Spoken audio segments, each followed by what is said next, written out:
Let's come over to something that's developed recently, or of course, it's an ongoing debate that's been heavily discussed. The Indian Medical Association recently called for a strike, and this had a lot to do with Ayurvedic doctors being allowed to perform surgeries. See, at present, whatever is happening, I get a feeling it is like an affirmative action, like providing a reservation to a particular category of people. Now, the fact is, the Ayurvedic surgery is as such non-existent. It has been killed by the system over the years. Now, was it a viable science? Yes, it was, but it is dead now. Now, do you really need to revive, and how much effort do you need to put for reviving it? That I don't think I have an answer for that, because according to me, to put an effort to revive it is of no use, according to me, because it has been killed almost totally. It's not just past. I feel it's more than 500 years since it has been really suppressed. So I don't see a value in doing it, because it'll be, and it is not, you're playing around with lives.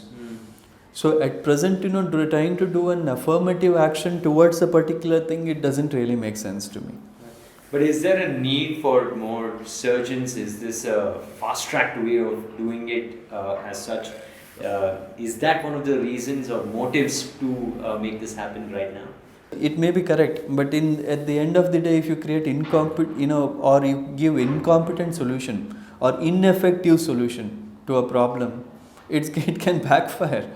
You don't need somebody called surgeon. You want somebody who does surgeries. So calling somebody surgeon and placing them there is not going to solve your problem. That's true. That's true. And how do you think this is going to pan out now that Absolutely. there are so many strikes that are being called for as well? And even though we are in the midst of a pandemic, this is going to affect the medical community as well as just the society at large. What do you think would be a good resolve? Actually, the fact is,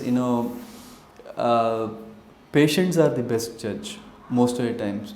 That's And I have great point of realized, view. yeah. So very often, I think the society will, eventually know. They learn to look at the degrees. Right. So they will look at it before, and they'll ask, what are you? That is how it is going to work probably. If they see that it's a person who's not, then the judgment will be based on the competence. In a way, see, there are a lot of places where surgeries and or quackery is going on in the entire system. In India, it's quite common.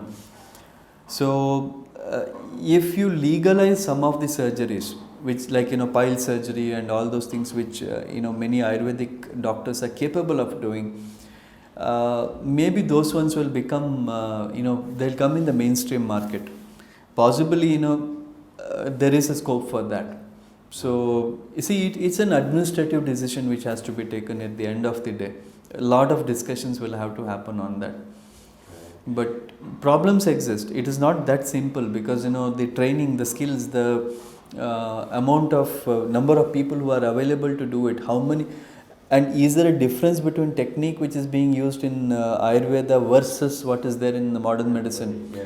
So these are the things. Originally for hemorrhoids, piles, the Ayurvedic treatment was to use hair, horse hair, as well as I remember. Right. So to tie the piles.